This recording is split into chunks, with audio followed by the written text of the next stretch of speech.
Oiê, estamos aqui no terceiro episódio da segunda temporada com um convidado conhecido por atuar na área de arquitetura e das artes, e a gente está bem curiosa para saber o que ele tem para contar para a gente hoje, né, Andréia? Na verdade, o convidado hoje é mais meu do que da Bárbara, né? Ele é Até mais que enfim, chique né? do que... Finalmente, né? Finalmente um chique! Não, exatamente. Esse podcast é dominado pelo psique. Não tem médico, não é? Mais ou menos. Aí mais ou hoje eu menos. falei, não, bati o pé, eu falei, não, eu quero um convidado especial meu.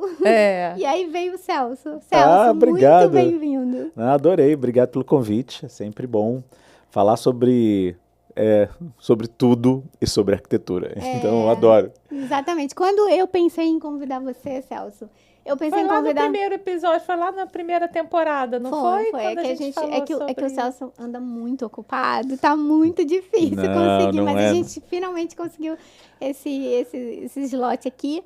E aí a gente, quando eu pensei, na verdade, em convidar você, foi porque eu estava lendo um livro que chama Por que os generalistas vencem o mundo de especialistas.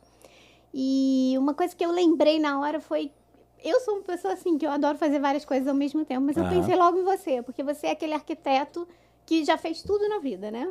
E aí eu pensei assim, cara, o Celso, ele é o convidado perfeito pra gente falar um pouquinho sobre o trabalho dele, sobre as suas coisas, obviamente, mas acaba que tem tudo a ver, que tem uma conexão muito grande com isso, né? O que os generalistas têm de tão especial que os especialistas acabam perdendo um pouquinho, né? É isso. André, assim, foi legal você falar sobre isso, porque assim, a gente, nos últimos anos, na CT, no meu escritório, né, que eu tenho com o Fernando Costa, já tem 13 anos no escritório, 13 anos, passa muito rápido, né? E uma das coisas que a gente fez nos últimos anos foi deixar de contratar pessoas que eram muito especialistas.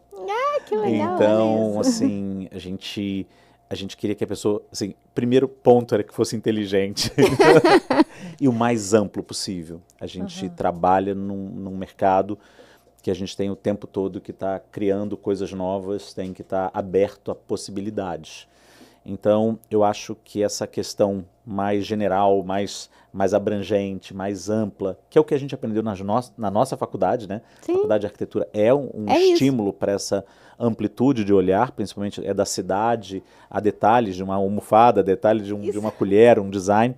Então, tem uma base de psicologia, é tanta coisa, você tem que entender mas de eu fiz Santa Úrsula, que ainda tinha teologia e tudo. Exato. Mas foi um caminho que a gente encontrou nos últimos anos de trazer para dentro do escritório pessoas que estariam se formando dentro dessa consciência, se formando dentro desse espaço mais múltiplo. E aí a gente, até hoje em dia, do escritório, a gente não deixa ninguém sentar muito tempo do lado um do outro. Assim. A gente vai revezando o escritório para que todo mundo não tenha um núcleo de um setor. A gente tem vários setores dentro do escritório, que é criação, projeto legal, projeto de interiores ou comunicação visual. Mas a gente gosta que fique completamente hibridizado. E eu acho também que quando você lida com arte, arquitetura, né, as coisas, elas são tão fora, assim, do padrão, do normal, né, que você acaba aprendendo a lidar com o diferente, com o imprevisível, não é isso? Eu acho que, assim, olhares, né, eu acho que a gente está, assim, despido de preconceitos para poder fazer coisas diferentes para quem a gente não conhece. Boa parte do trabalho que a gente faz, que é atuando muito no mercado imobiliário, eu não sei quem vai morar, eu não sei que família vai habitar, não sei que religião, credo, qualquer coisa, eu não sei quem são essas famílias. Então, a consciência de um olhar mais múltiplo me fez estar sensível para projetar para quem eu não conheço. Ou seja, tinha que agradar mais gente, tinha que ser mais senso comum de algumas coisas. Então, esse olhar descobridor, menos preconceituoso e mais abrangente, foi uma coisa mais, novamente, geral, mais múltiplo. Foi o que acolheu o melhor para o nosso sistema de trabalho. Então, a gente deixou de ficar só olhando para um caminho para ser mais amplo. E aí eu acho que foi isso, é o caminho que a gente encontrou de projetar. Eu não sei para quem, Hoje a gente faz até muito apartamento, né? Que a gente sabe a história da pessoa, vai lá, né? Assim, se motiva, entra nessas sutilezas o projeto de interior ele é mais eu acho que ele permeia muito, individualiza. Você tem que saber um pouco dessas intimidades de um casal, de uma família, mas quando a gente está projetando para o mercado imobiliário, eu não sei quem vai morar, não sei quem vai morar. Então, era importantíssimo para a gente que a gente estivesse muito aberto para ser receptivo. E aí uma equipe que também tem esse olhar, que comunga com a gente disso, era o ponto forte da gente como estratégia de concepção de um projeto, né? Como estrutura de pensamento de projeto. E como é que você percebe isso na seleção de uma pessoa que vai trabalhar com você? Eu tenho várias questões, mas uma das perguntas que eu faço, eu fiz inclusive hoje com meus alunos da PUC, eu pergunto assim, o que você é muito bom e o que você tem de muito potencial vai colaborar com o trabalho daqui do escritório? E aí as respostas são as mais maravilhosas possíveis, entendeu? Primeiro que a pessoa é uma questão de reconhecimento dentro desse né, que está ali prestando uma entrevista, saber se reconhecer e poder dizer aquilo como ele vai, né, como ele vai colaborar. Então, eu acho que é uma sensibilidade de saber ouvir. Mas tem uma coisa muito boa no escritório, que em algumas horas eu falava assim, o que você é foda? E aí o pessoal, Celso, você sabe que aqui no escritório hoje em dia só tem leonino, escorpiano, porque são as pessoas que não têm a menor dificuldade de falar. Exatamente. Então, assim, acho que a gente selecionou pelo signo. Ótimo. É verdade. E pior que o signo fala muito mesmo, né, de cada um. Né? Mas acho que tem um pouquinho, porque assim, na verdade, quando a gente está no escritório, acho que tem, e até a forma de trabalhar de cada um interfere um pouco nisso. Então, a gente tem grupos de pessoas que são mais caladas, tem as mais espontâneas, a gente tem, apesar da gente, de alguma forma, querer muito que as pessoas participem, que tenham voz ativa para a gente poder ser questionado, ser provocado, eu gosto de provocação, mas a gente sabe que tem aqueles que são mais acolhidos, são aqueles que são mais introvertidos e que têm perfis para cada tipo de trabalho dentro do escritório, né? Então, tem pessoas que têm que estar mais isoladas mesmo para uma produção. Eu sempre atrapalhei as pessoas que estavam do meu lado, gente, assim, impressionante. Eu incomodava, porque assim, eu fazia muita coisa e eu, né, assim, e aí as pessoas que estavam do meu lado levavam bronca e eu não. E eu conseguia fazer, aí eu só ouvia assim, Celso, não dá mais para sentar do teu lado, não. Aí eu ia embora. Eu tenho sempre, no estágio que eu fiz, ou no trabalho, né, sempre tinha uma cadeira do meu lado que era vazia, que ninguém sentava. Todo mundo tinha medo que eu ficava ali, conseguia dar conta do meu trabalho, e ao mesmo tempo que eu conseguia atrapalhar o do coleguinha, porque eu conseguia fazer mais de uma coisa ao mesmo tempo. Então, isso é bem do feminino, né? Foi criado por mulheres. Que os homens não fiquem chateados, mas isso é muito do feminino. Eu fui criado muito por mulheres, minhas tias, muito presentes na minha vida, as irmãs da minha mãe, minha tia-avó, minha irmã. Então, acho que sempre teve uma influência muito grande. E minha mãe tinha isso muito forte. Até eu falei numa outra entrevista sobre esse olhar dela. Minha mãe sempre foi muito atenta. Ela fazia uma leitura da pessoa, que era um scanner, que é uma coisa impressionante. E eu acho que eu fui muito treinado por esse olhar dela, sabe? Então, eu consigo fazer bem esse scanner e, assim, é muito difícil de eu errar. E ela tem esse seu lado artístico também? Minha mãe faleceu há 2 anos atrás, então assim, mas ela deixou uma coisa muito importante para mim, André, que é o seguinte... Que a família toda é artista, né? Não, mas sou eu e minha irmã, engraçado. Meu pai é veterinário, minha mãe era professora de português, mas a mãe do meu filho foi casada durante muitos anos, a mãe dos meus filhos era arquiteta também, então influenciou um pouco dessa nova... Mas a Mari, por exemplo, minha filha faz biologia e nem gosta muito desse rolê. Mas, assim, da família, eu tinha poucas pessoas. Mas tinha uma coisa muito legal, assim, na família da minha mãe tinha uma questão muito ligada à arte em termos, né, assim. Tinha uma tia que pintava super bem, e a gente ia na casa dela, em Copacabana, aqui, e via ela pintando, era uma coisa legal. O meu bisavô foi dono de um dos primeiros cinemas da região sul-fluminense do estado, né, daqui da região do sul-fluminense, né, Rio de Janeiro, Volta Redonda. Na verdade, Pinheiral, cidades do lado ali. consequentemente, essa coisa do cinema, da motivação sobre várias óticas, talvez. Meus tios todos, irmãos da minha mãe, todos cantam. Meu avô cantava, fazia seresta. Então, acho que tinha um lado não de artista plástico ou de arquitetura, mais música, né? mas de alguma forma falava sobre criação, sabe? Assim, acho que minha mãe sempre teve ideias, meu pai também gostava, meu pai até fala que gostaria de ter sido arquiteto e não foi, virou veterinário, e tem várias histórias dele que ele tinha jogado uma moedinha pro alto, se fosse cara, ele ia ser arquiteto, se fosse coroa, ia ser arquiteto, ia ser veterinário. Então, talvez tivesse, ele gosta de obra, sempre gostaram dessas transformações. E eu acho que é isso, acho que foi um pouco dessa motivação, mas eu acho que forte pra gente foi, como a gente morava em cidade do interior e como meus pais não gostavam muito que a gente brincasse fora de casa, eu ligo muito a isso. Pode ser que minha irmã tenha outra percepção, mas eles nos davam e nos municiavam muito de lápis, caneta e papel. Então eu passei minha infância também. Os dois, eu e ela, sempre desenhamos muito, ficamos nessa produção intensa de desenhos e tudo. Mas isso tem uma herança também, tem uma herança genética, porque se me dá um lápis e um papel, eu faço uma casinha e uma... mas, Bárbara, mas eu acho que tem persistência. Isso. Mas tem persistência. Eu fui professor de desenho da PUC durante muitos anos, da parte de design.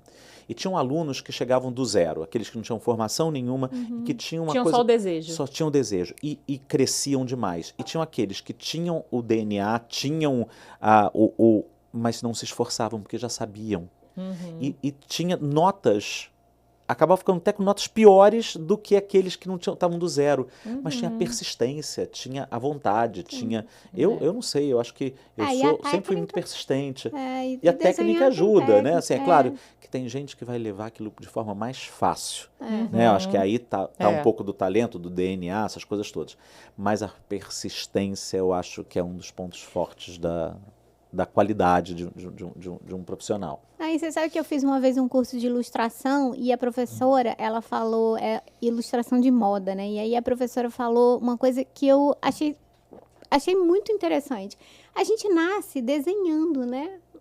Quando a gente é criança, assim, pequeno, o seu pai, sua mãe te dão lá um papel e um lápis e você não tem vergonha nenhuma de desenhar. Só que à medida que você vai crescendo, você começa a ter vergonha daquilo. E aí é nesse momento que você não... Que aquele negócio, você para de fazer aquilo e você mesmo que você goste, você não tem mais coragem de levar aquilo adiante. Aí foi uma coisa diferente da gente. Por exemplo, eu tinha uma coisa do qual eu pegava os desenhos do ano seguinte, das férias passadas, e pedia à minha mãe esses desenhos e eu redesenhava esses motivos que eu tinha criado, melhorando. Eu tinha uma questão da perfeição, de busca da perfeição que vem, isso tem desde meus 5, 6 anos de idade. Com 12 para 14, a gente fez curso de pintura mais clássica. Então, eu pintei muito quadro. Depois, assim, isso eu já falei, foi até num outro podcast há um tempo atrás, que eu falei que, assim, todo mundo soltava pipa em cidade do interior. Eu vendia pipa. Eu fazia pipa design e vendia. Depois comecei a pintar camiseta, vendia para os meus amigos. Começamos a fazer bijuteria, vendíamos para os colegas. Fazíamos teatrinho e cobrávamos ingresso. Então tinha uma coisa comercial também nisso. Fazíamos o sabão limpa tudo que a gente vendia. A gente tinha várias coisas do qual a gente, de alguma forma, fomentava a criação em outras amplas formas de atuação que não era necessariamente ainda arquitetura. Minha irmã já sabia um pouco do que faria, eu sei, pelo menos eu vislumbro isso, e ela muito assertivamente começa o curso de arquitetura, veio para o Rio de Janeiro, a gente teve que se mudar, porque não tinha arquitetura em Volta Redonda, isso em 86. Eu fiquei um pouco na dúvida, eu fiquei muito na dúvida se eu seria artista plástico ou arquiteto, porque eu sempre gostei de pintar, eu sempre levei isso mais a fundo, nesse sentido mais sensível, assim, de produção. E eu sempre produzi mais, pintava mais compulsivamente, assim. E aí depois eu vi que eu gostava um pouco, eu ajudava minha irmã a fazer umas maquetes e tudo, eu vi que de alguma forma seria arquitetura mais abrangente. Sim. E sendo arquiteto, eu poderia ser artista plástico. Tá sendo vendo? artista Sempre plástico, pensando talvez em eu não algo. pudesse ser arquiteto.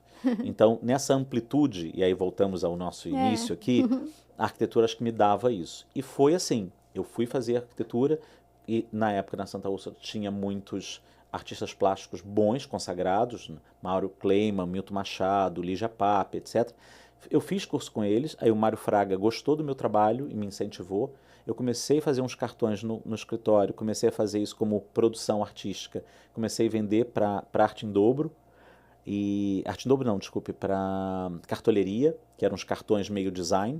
Eu sei. E aí depois disso eu fui fazer curso com o Daniel Senise, fiquei 2 anos no Parque Lage fazendo curso com ele, depois do Bechara. Nossa, aquele curso é maravilhoso. Fui para o ateliê do Daniel, fiquei 1 ano e meio no ateliê do Daniel, que ele recebia convidados, e comecei a pintar. Pintei quadro durante uns 7 anos da minha vida, vendi para a galeria de arte. Vendia para a galeria de arte, assim, era uma produção. Mas aí nascem os filhos e a arquitetura falou assim, Celso, foca em alguma coisa. Na minha produção mais intensa de arquitetura é hoje, né, assim, edifícios, coisas do qual eu fui me lançando. Mas, como eu nunca abandonei a arte, a gente hoje já é o 14º projeto da Cité, que a gente chama um artista para participar de alguma parte desse projeto. Seja um painel, um hall, ajudar na produção dessa fachada ou alguma coisa desse tipo. Então a arte nunca me abandonou. Sim. E me fala uma coisa, você tem alguma dificuldade de botar a sua arte para fora nesse mercado imobiliário que é tão difícil, tão complexo? Olha só, a gente vai conquistando espaços, né? Então, assim, acho que não foi nada fácil.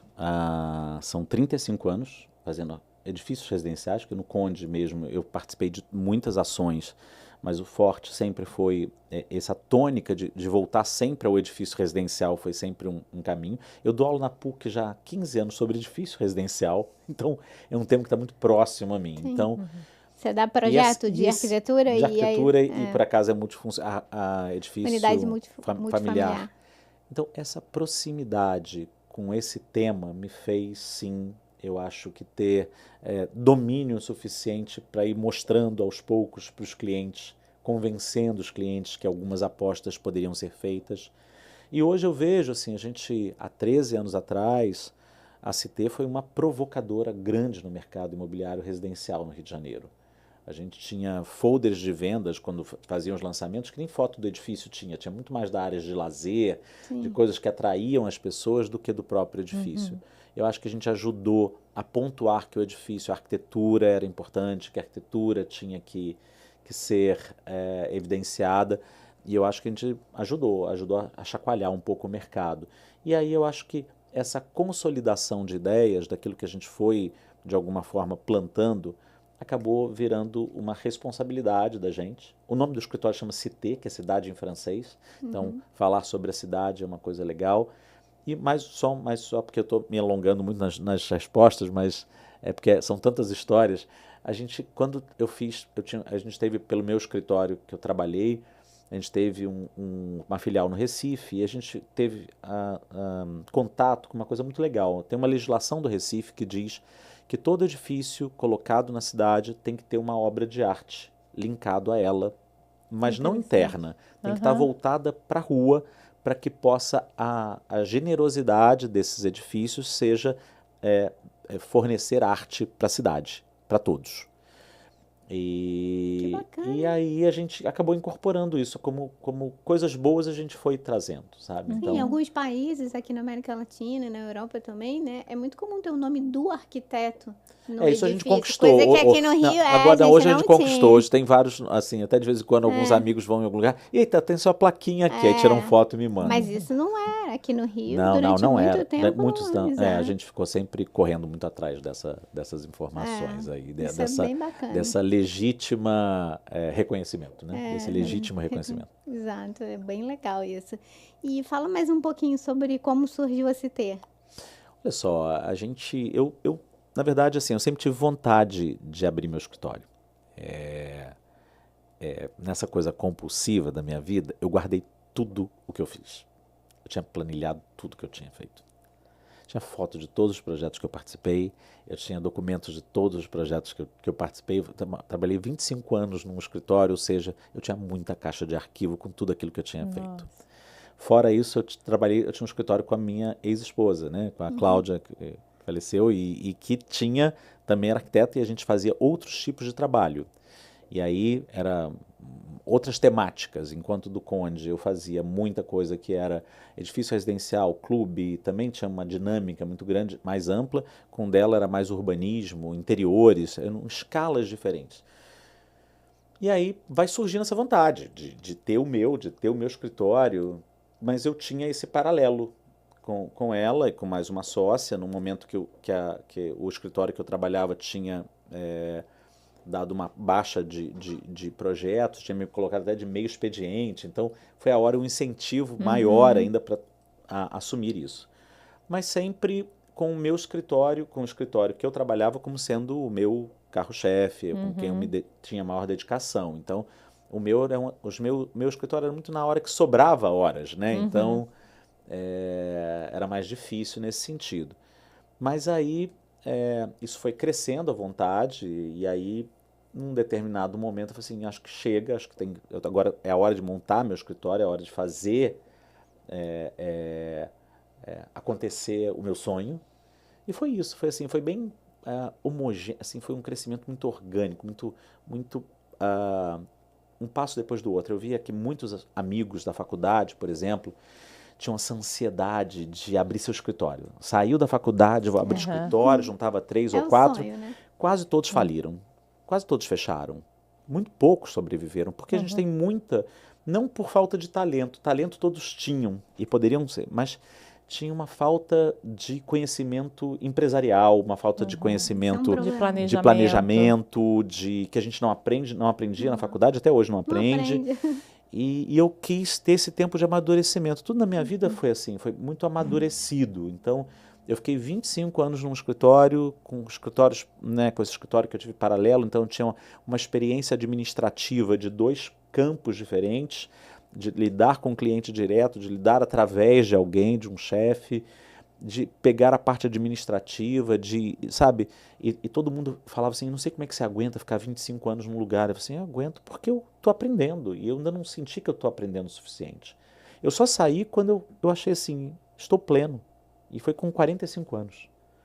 Então, isso assim, é muito legal de 44, falar, porque 45. a gente fica achando que a gente tem que tomar a decisão e fazer as grandes mudanças e escolhas da nossa vida quando a gente é novo, e não é, né? Não foi pra mim, Van Gogh assim, decidiu pintar, já era mais velho. Mas eu acho que tem uma coisa assim, eu estava falando isso com a minha terapeuta essa semana, eu acho que assim, tem uma fase, a gente tem a adolescência, a gente tem várias fases, e aí a gente está falando como tem o psique aqui, tem uma coisa que eu acho que assim, tem um 45 a 50, 40, eu não tive o menor problema de passar dos 40, mas dos 50 foi uma data muito marcante para mim, porque assim, é o que eu construí, o que eu não construí, o que eu vou fazer, o que eu vou fazer adiante. Eu não vou viver mais 50, talvez eu viva 30, talvez eu viva 20 a mais. Então, assim, é um período de muita reflexão e do que você construiu. Eu fiquei muito com essa paranoia, assim, de fazer um balanço da minha vida.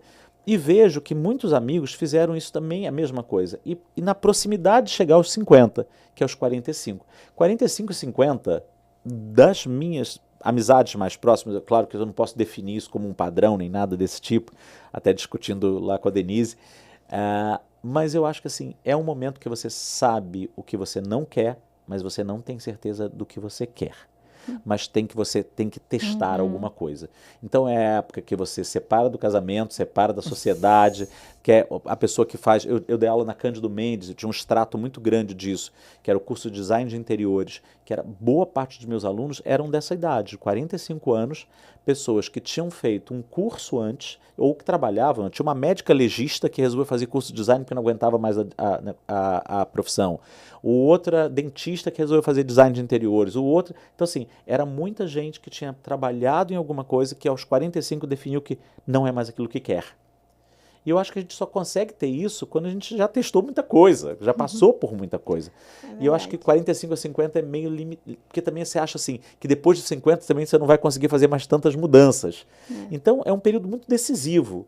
E aconteceu para mim nesse momento. Então, com 45 anos, eu resolvo sair do escritório de forma bem complicada, porque 25 anos não sai assim, é um casamento. Consegui sair, mas foi muito bacana, porque como... numa outra entrevista que eu dei, eu falei assim, cara, eu sempre gostei de ser Celso Raiol, eu nunca quis ser muito a bandeira de alguma outra coisa que estava só por trás. Eu sou o Celso Raiol da Cité, que sou dono da Cité. Eu sou Celso Raiol, que trabalhou na empresa tal. Eu sou Celso Raiol, que é professor da PUC. Mas eu não sou da. Sabe assim? É o que tem mas que participou mas não que... sabe assim, como se fosse uma questão de posse. Porque senão fica muito vinculado às imagens. Sim. Eu sempre quis descolar um pouquinho essa história, sabe? Assim, tá lá meu trabalho, lá é minha empresa, lá é o trabalho que eu fiz, mas eu sou uma pessoa que tá aí na vida, se lançando em outras situações. Então, sempre essa individualidade. E aí, quando eu saí, todo mundo já me reconhecia como Celso Raiol, que era professor da PUC, que era isso, que era aquilo. Então, foi muito fácil. Você não estava associado à imagem do seu... Não estava. Tinha várias pessoas que eram associadas. Eu não tinha essa associação tão forte.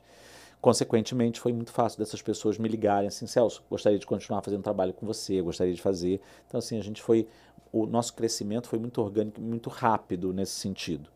De otimizar o nosso tempo, de fazer uma produção com consistência, com pouca gente no primeiro momento, mas que crescia muito rapidamente. A gente realmente cresceu, foi bem vertical, assim, ponderado, mas vertical. E assim, além do escritório, Celso, você tem mais algum trabalho que você se dedique, assim? Vamos lá. Eu tô até mais calmo agora, segundo meus amigos, eu tô até um pouco mais calmo, mas assim, eu sempre fiz muitas ações, assim. Então, eu sempre tive uma inquietude, seja ela inquietude criativa, sei lá como é que chama-se isso. Eu tinha um nervoso nas pernas, ainda tenho até hoje. Alguém prendeu minhas pernas, eu fico desesperado. Mas eu acho assim, eu preciso, como alimento da minha alma, fazer mais coisas. E me lançar a novas coisas. E entender novos caminhos. Então, assim, agora hoje eu sou, né, Celso, pai de 2 filhos, que eu sou pai, então tenho ainda, claro que meus filhos agora estão mais velhos, meu filho está com 27, Mari com 21, então a minha responsabilidade é menor, mas dentro da responsabilidade pela casa. Eu sou hoje professor da PUC, tenho meu escritório e participo. Você dá aula para o curso de arquitetura da PUC? Para o curso de arquitetura, E aí hoje a outra parte dessa é dedicada um pouquinho às minhas viagens, a um pouco do meu prazer, principalmente de conhecimento. Mas um certo momento da minha vida eu era conselheiro do CAL, que é o Conselho Regional de Arquitetura, fui presidente da ASBEA, que é a Associação Brasileira dos Escritórios de Arquitetura, durante quase 6 anos. E aí tinha épocas que eu dava aula em 2 faculdades, que eu dava aula com Cândido Mendes e PUC. Eu tinha um escritório que eu fazia com a Cláudia e com a Adriana, que é minha ex-mulher e uma amiga. Aí eu pintava, eu fazia curso de inglês, eu fazia terapia, Então, assim, sempre teve uma coisa de uma agenda muito cheia, muito... mas isso não mudou, não. Não mudou. Ela não mudou, mas eu botei outras coisas dentro. Eu fiz uma outra engrenagem. A partir de alguns anos, eu achei também que não era só trabalho. E passei a otimizar meu tempo para muitas coisas. Eu não carrego mais nada, eu não carrego pasta, não carrego mochila, eu não tenho nada, só tenho minha carteira e meu celular e chave. Eu gostaria nem de... o Onassis disse, alguém perguntou para ele como é que é ser o homem mais rico do mundo, ele falou assim, que é o homem que não tem chaves.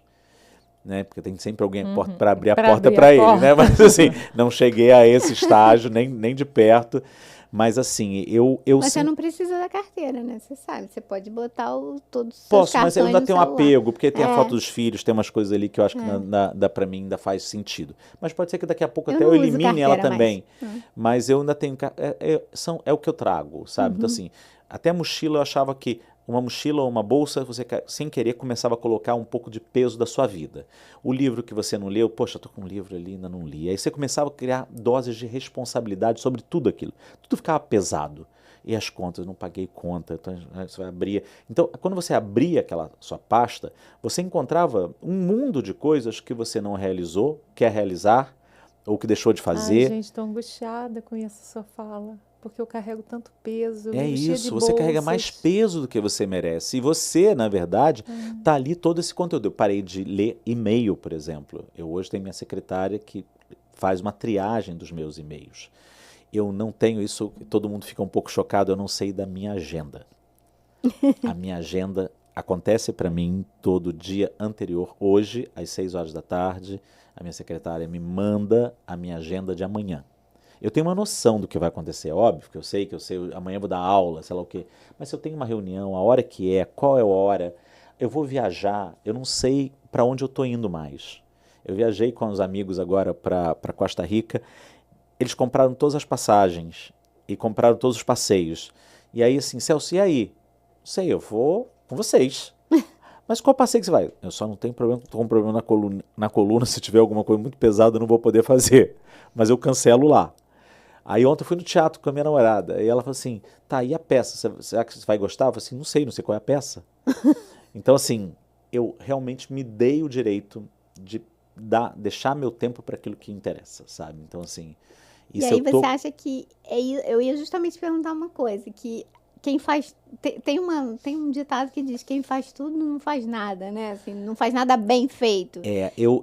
Eu não sou desses, assim, eu acredito que a gente consegue fazer tudo e consegue fazer muito bem feito. Mas delegando algumas Delegando, coisas. tem pessoas que não sabem delegar, eu sei delegar. Então assim, eu gosto de botar confiança para quem está do meu lado. Isso é uma forma, inclusive, da pessoa crescer. Eu não sou de dar bronca, mas eu sou das pessoas entenderem que tem uma responsabilidade comigo porque eu depositei confiança nelas. Então isso foi sempre um caminho muito interessante de respostas. Então as pessoas não ficavam preocupadas em não me atender. É muito louco isso. Então assim, eu não precisava ficar exigindo da pessoa. A pessoa Que é natural, né? Que é natural, todo tempo eu tô lembrando. Não, a pessoa se sentir, e ainda acontece isso hoje, das pessoas se sentirem assim, eu não consegui atender o Celso como ele esperava, porque ele depositou confiança em mim. Então, e assim, eu prefiro que a pessoa erre 3 vezes e eu vou lá consertar um pouco dos erros do que eu achar que eu tenho capacidade de fazer tudo. Eu preciso de ajuda. Eu preciso dessas ajudas. E fui criando uma malha de pessoas que me ajudam. Então tem a Maria, que é minha empregada, que está lá comigo há 13 anos, que é uma querida, que me trata assim como um filho. Depois tem a menina que faz a minha roupa, ela é outra, que também é uma querida. Depois tem o que corta meu cabelo. Então eu criei um ciclo de pessoas que me protegem. Eu tenho uma amiga minha que falou que é o meu exército. Eu me criei um exército para me proteger a Renata, que trabalha comigo há 30 anos, sabe todos os meus gostos, sabe tudo de mim. Renata, eu conheço. Eu não tenho problema de abrir e-mail, então a Luciana lê todos os meus e-mails, sabe tudo que acontece na minha vida, sabe para onde eu vou, para onde eu não vou. Eu não estou escondendo nada de ninguém, então assim, não tem problema nenhum de fazer as coisas. Então isso me deu um tempo, Andréia, que poucos têm, entendeu? Porque assim, primeiro que eu sou agitado, então eu consigo fazer bastante coisa, mas outra é que eu consigo delegar as coisas, eu consigo supervisionar as coisas, eu sei que é onde eu tenho que cobrar, a hora que eu tenho que cobrar.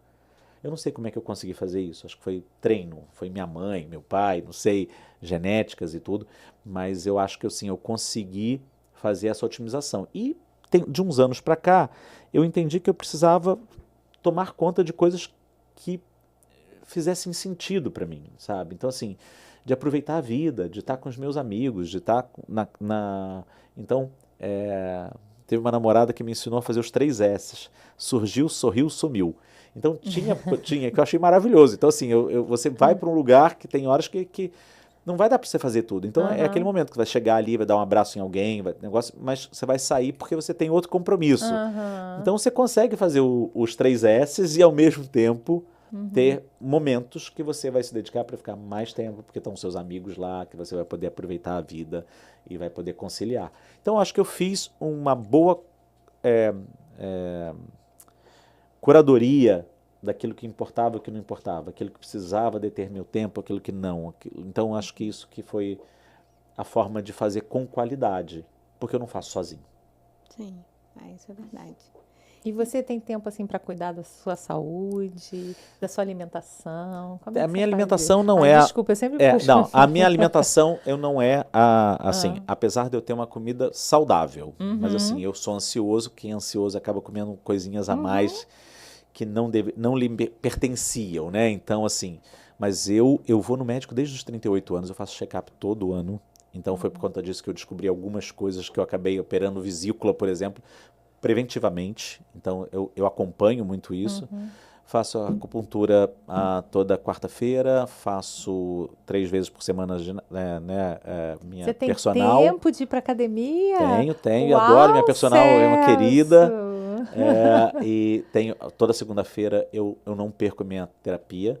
Então, assim, Muito seja bem. haja sol, haja Cuidando frio, da mente. cuido da mente. Então, assim, eu tenho bastante cuidados, assim. Eu acho Bacana. que eu tenho vários amigos médicos, entendeu? Assim, não que são meus amigos, mas se transformaram em meus amigos. Então, assim, eu tenho o Dr. Maurício que me socorre, meu clínico geral, eu tenho um médico, sei lá o quê, eu tenho o otorrino que é de confiança, eu tenho o ortopedista de confiança, eu tenho Até essa rede de cuidado você também conseguiu formar, consegui, né? eu tenho, se eu tenho bacana. algum problema, eu estou viajando, agora eu estava em Milão, tive um probleminha na perna, eu já liguei para o Dr. Maurício, o doutor ligou para sei lá o quê, já liguei para o ortopedista, eu já tenho uma rede de pessoas que têm esses contatos que são importantes para mim. Então, depois que você fica mais velho, você fica com mais contato com advogado e médicos. Eu estou fazendo essa... Advogado para manter o réu primário, né? É isso, tem lá, estou fazendo. Estou fazendo nessa minha listinha aí.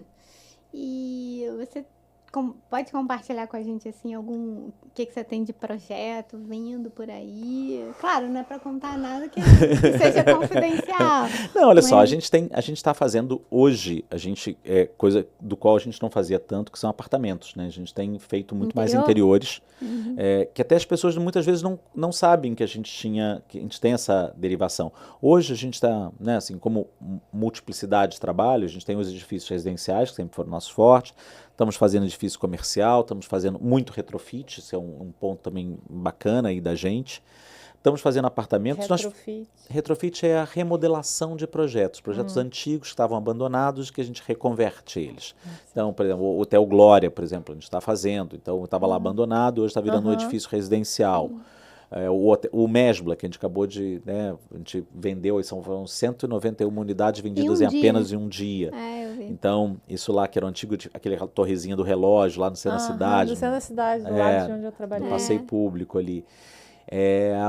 Fizemos, por exemplo, uma coisa super diferente. A gente fez há 2 anos atrás a nova atração do Aquário do Rio, que é o Labirinto de Espelhos. Eu vi. E estamos fazendo um shopping em Brasília, estamos fazendo um hotel em Porto Alegre, fizemos um edifício residencial agora em Miami. Desses interiores a gente está fazendo assim, uma coisa com mais intensidade. É até engraçado porque esses dias uma amiga minha falou assim, Celso, eu queria indicar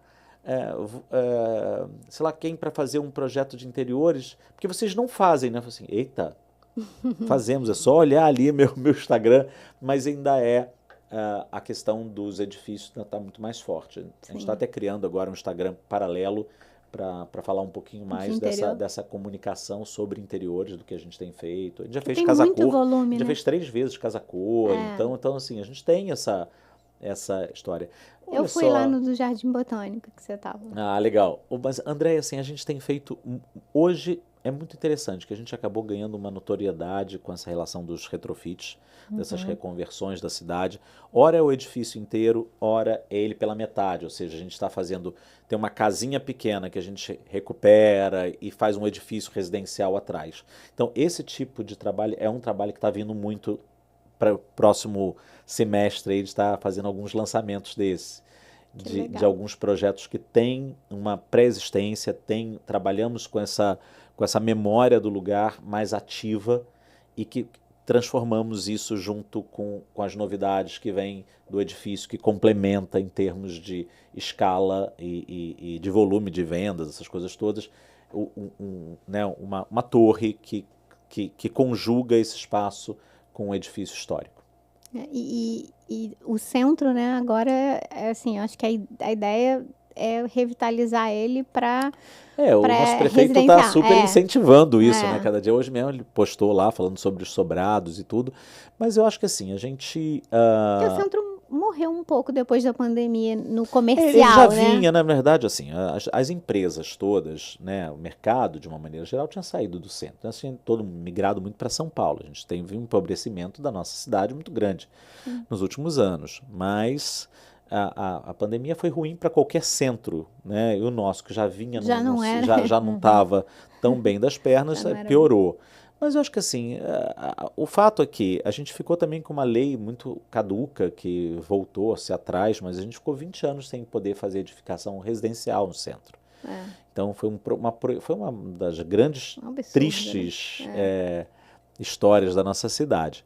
E agora, para recuperar isso, leva tempo. E tem o acreditar. Eu acho que eu tenho visto aí com o Reviver Centro, esse programa da prefeitura e tudo, está tendo um incentivo. E eu acho que assim, a gente tem uma ação migratória que é inevitável. A Zona Sul do Rio de Janeiro não vai comportar todos os lançamentos imobiliários. Dos últimos tempos, ela agregou muito disso. A Barra tinha feito muita coisa depois, agora voltou a ter uma pujança, mas eu acho que caminhos como Glória, Catete, Flamengo Sim. e centro da cidade hoje fazem esse circuito. A Glória agora virou centro, né?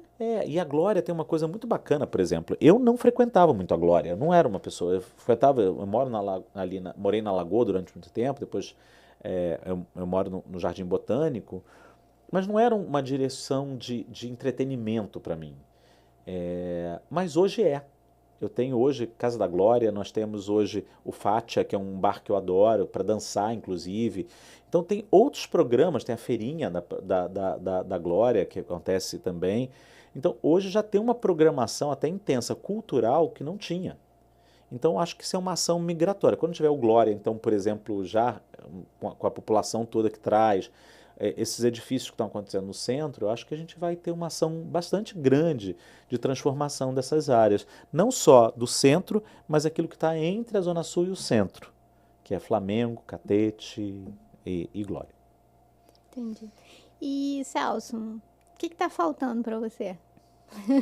Sempre falta tudo, né? Acho que falta conhecer um montão de países. Não, assim, eu acho que tem muita coisa que eu conquistei, André, assim, eu acho que eu fico muito feliz de estar, né, de alguma forma, colhendo, inclusive, muita coisa que eu plantei. São 35 anos de profissão, né? Então, assim, num trabalho árduo, assim, eu quando vim para o Rio, eu não vim com um sobrenome famoso, eu não vim com pessoas que tem alguém, um primo, um tio, alguém que estudou, que fez, que me deu uma chance. Foi fruto de trabalho, de Isso intensidade de trabalho. Né? Então, assim, eu não herdei escritório de ninguém, é do zero. Vindo de Volta Redonda, pai veterinário, mãe professor de português, sem parentes aqui. Então, e vindo do exterior. Então, assim, chegar aqui, ser reconhecido hoje profissionalmente é fruto de perseverança, de entendimento de que eu não podia falhar, de entendimento que eu dediquei muito tempo da minha vida a esse tipo, e ainda me dedico, porque é uma profissão que eu amo. Então, para mim não é um sacrifício, é um prazer. Então, eu acho que isso é esse caminho. Agora, o que eu quero? Eu acho que, assim, ter mais tempo ainda para aproveitar mais a vida, sabe? Acho que, assim, celebrar a vida com os amigos, estar mais, viajar mais, eu acho que tem muita coisa. Eu tenho uma sede de conhecimento muito grande. Então, assim, isso é o que um bom sagitariano, né? Então, assim, essa questão de querer viajar, querer sair, querer olhar, querer conhecer. Eu nunca gostei de resort, por exemplo. Acho um horror resort. O negócio de ficar parado, você fica trancado, fechado num lugar, eu não gosto. Alguém, assim, tem vários amigos que falam assim, não, porque a gente vai esquiar. Eu que vou ficar esquiando, vou ficar parado num lugar, eu não vou ficar de jeito nenhum, porque eu acho que eu estou deixando de conhecer não sei quantas coisas no mundo para poder ir lá, para poder ficar esquiando, bebendo, porque o rolê vai esquiar ao mesmo tempo que depois vai beber, vai comer. Mas não, essa parte é boa, essa parte até que eu gosto. Eu gosto, mas assim, mas eu acho que o mundo está... sou tão sedento dessas coisas de conhecimento, principalmente outras realidades, outras culturas e tudo, que eu acho que é uma coisa que, assim, eu, por exemplo, estava até falando desses dias, estou quase maratonando o Brasil, faltam 4 estados, a América do Sul também estou quase, assim, já tem poucos agora que eu preciso conhecer. Então, até conhecer essa micro-região para conhecer a macro-região, sabe? Assim, tem gente que só quer conhecer a Europa, só quer ir para os Estados Unidos. Eu não, eu gosto de conhecer, eu tô doido para ir na Bolívia. Já fiz todo o meu roteiro da Bolívia, porque a Bolívia entrou em conflito lá com o Peru, essas coisas todas, e eu acabei não indo. E para um arquiteto, viajar é alimento para Mas não precisa ser aquele criativo. rolê, cara, assim, porque as Não, pessoas não, vão para uma não. coisa meio óbvia, sabe? Então, assim, Tipo, eu visitar gosto o do museu, não não é óbvio, isso. né? Eu gosto do não óbvio. Eu gosto hoje, assim, eu adoro ir conhecer artesanato, conhecer lugares onde tem a Ilha do Ferro que eu fui. Tô doido para ir no Xingu, já tô fazendo contato lá com o índio para poder ver se eu vou. Tiziri Menaco, que é um cara que eu conheci, que eu comprei um banco com ele. Então, é uma coisa do que eu gosto, entendeu? Acho que essa coisa, assim, de procurar o não óbvio, né? Eu não gosto de ser óbvio. Eu acho que a gente vai precisar de um outro episódio. Para você falar mais. Eu tenho quase certeza que a gente precisa de um outro episódio para falar, porque assim, é tanta coisa. Você já andou no campo você já fez um livro, né? Eu já cantei. Já cantou. Já cantei. Eu quando cheguei com 19 anos aqui, meu primo e mais uns amigos, a gente cantou. Eu fazia letras, ele botava a música nessas letras. Cantei no Colégio Zacarias, no São Bento, né? Que Tinha legal. sarau desses colégios, cantei. Eu tentei de tudo. Eu virei arquiteto, mas assim. No final você falou, arquitetura É mesmo. arquitetura mesmo, mas assim, eu tentei um pouquinho de tudo. Que Então, legal. fez parte da minha vida. Eu adoro isso também. E Acho quando a gente fez aquela conversa mais informal, Celso, eu perguntei para você assim, qual era o segredo para você fazer tantas coisas, né? Eu acho que é isso, assim, sabe, Bárbara? Eu acho que é essa conhecer meus tempos. Acho que também isso eu não tinha falado na outra resposta que acontece isso. Conhecer a minha capacidade. Eu sou uma pessoa que, assim, até minha terapeuta falou assim, você, tudo que você vê que faz sentido, você absorve muito rapidamente e põe em prática. Eu sou um cara da prática. Então, assim, eu não vou ficar teorizando 500 anos, eu vou colocar em prática muito rapidamente. Se eu aprendi alguma coisa, se aquilo faz sentido, eu vou colocar em prática. Se eu vejo alguma coisa, eu vou fazer. Então, é doação. Eu sou aquele que arranca toco, que sai pegando as coisas. Eu não fico esperando ninguém vai fazer as coisas para mim. Não espero reconhecimento, nunca esperei nada. Eu fui atrás.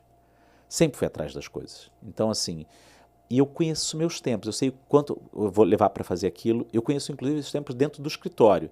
Eu sei cada tempo que vai levar para fazer determinadas ações. Esse domínio eu acabei tendo muito forte das minhas capacidades e das capacidades alheias, das capacidades do grupo que me cerca. Então, por exemplo, eu tenho 2 pessoas que trabalham na minha casa. Uma tem um poder braçal, outra tem um poder intelectual. Então eu consigo juntar os dois. Eu tenho uma coisa meio mais de maestro, assim, sabe? Entra o bumbo, agora é a flauta. E aí, isso dentro do escritório, por exemplo, tinha horas que a pessoa estava fazendo um projeto, por exemplo, a André estava fazendo um projeto, eu tiro da André e passo para outra pessoa. Aí alguns não gostavam muito, mas hoje todo mundo compreendeu que isso faz parte dessas possibilidades, que é pegar o talento de cada pessoa e mesclar isso, sabe? Eu trabalho em pé no escritório. Eu fico andando o tempo todo para reconhecer as pessoas e entender o que cada um... as pessoas ficam nervosas, eu sento do lado, assim, a pessoa começa a tremer, né? Começa a errar. Mas agora já está todo mundo acostumado, porque já trabalha comigo há muito tempo. Mas eu acho que é isso, conhecer os tempos, o domínio dos tempos, o domínio das atividades, sejam elas as pessoais, as profissionais, tudo, fez com que eu tivesse uma capacidade de gestão disso, desse meu tempo, que eu acho que dá tempo de fazer muita coisa, e com qualidade, é o que eu falei também, que é saber quem me ajuda, quem me apoia em cada atitude dessa. Seja na minha relação pessoal, que eu precisei ter, porque eu fiquei viúvo e eu precisava cuidar dos filhos, então a quem eu atribuí essas... e eu não me casei rapidamente, eu casei até de novo, mais tarde, mas não quando meus filhos eram pequenos, eu quis me dedicar a eles, com a ajuda da Maria, entre outras pessoas que me apoiaram, minha família, a família da minha ex-esposa, mas eu que estava ali à frente desse processo, e depois no meu escritório também estando à frente, então assim, eu sempre me lancei como um desafio. E as consequências a gente vai dominando depois, a gente vai toreando, assim, né? Acho que vai consertando aquilo que foi errado. Mas é isso, acho que eu faço um bom balanço das coisas, então acho que também... E delega e confia, né? Delego e confio. Delego e confio. Sempre foi muito forte em mim isso. Assim, tanto que eu treinei muita gente. Porque eu botava confiança nessas pessoas. E tem gente que precisa de empoderamento, né? Tem pessoas que precisam... Tem umas pessoas que vão se sentir confiantes e tem outras que você precisa estar ali, ó, vamos lá, vai dar certo. Eu falei isso hoje com o arquiteto lá do escritório, que ele falou assim, eu estou com medo disso. Eu falei assim, para de usar a palavra medo. Eu falei assim, eu tenho um problema, tem uma questão. Tem uma questão. Não medo, né? Mas não medo, eu tenho uma questão. Mas o medo não, verdade. né? Então, e aí eu vou ajudando nisso, sou meio... eu não gosto da palavra coach não. Eu pensei nisso. Eu falei, não vou falar. Não vou falar, isso pelo amor de Deus, me proteja dos coaches. Não vai ficar usando essas coisas, esse lugar comum, né? Que todo mundo... Mas assim, engraçado, porque assim, eu desde... quando eu entrei para o escritório, onde eu trabalhei no primeiro momento da minha vida, eu virei estagiário e depois eu virei diretor dos estagiários, chefe dos estagiários, eu era o coordenador dos estagiários, mesmo sendo estagiário, eu era líder dos estagiários. Então sempre essa questão de liderança, de estar controlando, de ajudar nesse processo de treinar pessoas e olhar pessoas, eu faço isso há muitos anos, desde os 19, que eu treino pessoas desde os 19. E 19 não, de 20 anos. Então ficou muito fácil, né, em alguns momentos da minha vida, saber entender as capacitações e muito sensível para ouvir. E com essa experiência toda, com um mundo de coisas que você já fez, eu queria que você deixasse aqui uma mensagem para quem está começando na arquitetura, porque eu sei que a gente entra na faculdade com muito sonho, né? Assim, e muita gente, às vezes, no meio do caminho, descobre aí que não é tão... que não é esse glamour todo, mas é claro, eu não quero desmotivar de forma alguma, até porque a profissão é linda, maravilhosa, e se você puder deixar também um livrinho aí que você possa indicar. Tá, eu não vou falar de livro não, vou falar de um filme que eu vi agora há pouco tempo, que eu acho que eu sou um cara que adora Almodóvar, desde o Cozinheiro, Ladrão e Amante, mas agora tenho O Quarto ao Lado. O Quarto ao Lado é uma coisa assim muito especial, eu vi no primeiro dia do Festival do Rio. Fala sobre um tema extremamente complexo, que é a eutanásia. A gente traz sobre a pauta disso, mas com toda a roupagem de Almodóvar, fazendo o primeiro trabalho dele em inglês, né? Definitivamente em inglês. O filme se passa em Nova York. E eu tenho esse múltiplo olhar do Almodóvar, que é falar sobre vários temas ao mesmo tempo, que eu acho que tem essa multiplicidade do que a gente falou aqui hoje. O Quarto ao Lado, eu não assisti. Ele fala sobre um tema polêmico, ele fala sobre amizade, ele fala sobre luz, ele fala sobre a realidade e conseguir pegar a atmosfera daquele lugar para transportar. Tem música, que a música é pautada, as cenas são pautadas por músicas incríveis. A forma de captar as imagens, ou seja, a forma como pegam as cenas, o colorido, que faz parte de toda uma outra olhar sobre aquele tema. Então tem uma cena incrível, estão as duas amigas conversando do lado de fora, e uma tem uma roupa verde, a espreguiçadeira dela é laranja, a outra, a roupa é rosa, está numa espreguiçadeira verde. Tem uns detalhes que, assim, é impressionante como nada escapa aos olhos desse cara. Então, assim, essa capacidade múltipla de que a experiência de um filme não basta só por um ponto, um olhar, sobre um ponto de vista, mas são a questão o mais abrangente possível. Ele trata de muitas ações, do design, arquitetura, moda, gastronomia, está tudo envolvido num único... Tudo a ver com a nossa conversa. Com a nossa conversa. Então, eu acho que ele tem essa capacidade. Para mim, uma pessoa que eu, assim, tudo que ele faz, eu tô lá para aplaudir, e eu acho que tem essa capacidade contemporânea da multiplicidade. E aí você me falou também, a outra pergunta era sobre... Não, eu pedi para você deixar um conselho. Olha só, eu acho que assim, não existe nada na vida que não tenha dedicação. Eu acho que dedicação, hoje eu estava conversando com com um aluno, ele falou assim, eu sou um perseverante, eu sou um cara determinado, assim, e eu acho que eu sou até mais determinado que sou talentoso. E eu me vi muito nessa fala dele. Eu também sou assim, eu acho que... E outra, assim, eu acho que vencer a ansiedade, principalmente a ansiedade desse momento agora, gerações X, Y, Z, o que for, de que a gente vai fazer sucesso amanhã, porque o Instagram diz isso, as mídias sociais dizem isso, mas qualquer profissão exige maturidade, e essa exigência de certezas, né? Acho que eu estou com 57, então é uma época de certezas, e agora eu me sinto pleno, assim, sabe? Não sei se... Eu ainda quero aprender muito mais, mas tem algumas coisas que já me dão...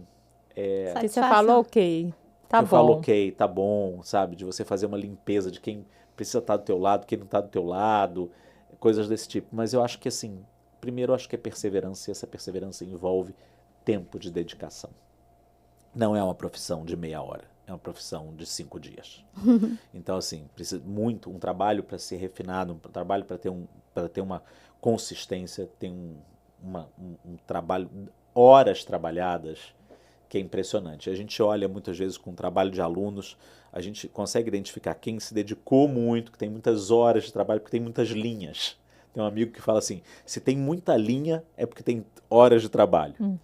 E outro é que pode esperar um pouco. Aguenta, vai dar certo. Legal. Muito bom, Celso. Muito obrigada aí. Foi adorei. uma aula. Finalmente. Conseguimos uma pessoa dessa, uma pessoa muito ocupada, e a gente teve muito trabalho para trazer ele aqui, mas valeu super a pena. Obrigada, Celso, por você ter vindo. Obrigado a vocês, acho que falar... Finalmente um arquiteto também que eu pude trazer. Um arquiteto para satisfazer a minha amiga. Mas, assim, acho que poder falar, assim, a gente poder... Acho que os podcasts têm cumprido esses papéis, né? Da gente falar conteúdos de uma forma até prazerosa, porque fica uma coisa mais leve, né? Menos dura, né? Então, e a gente vai falando, acho que... E tá, né, assim, hoje, numa hora do almoço, no carro, você tá podendo ouvir, tá podendo participar, e vai começando a ter essas provocações. Eu acho que...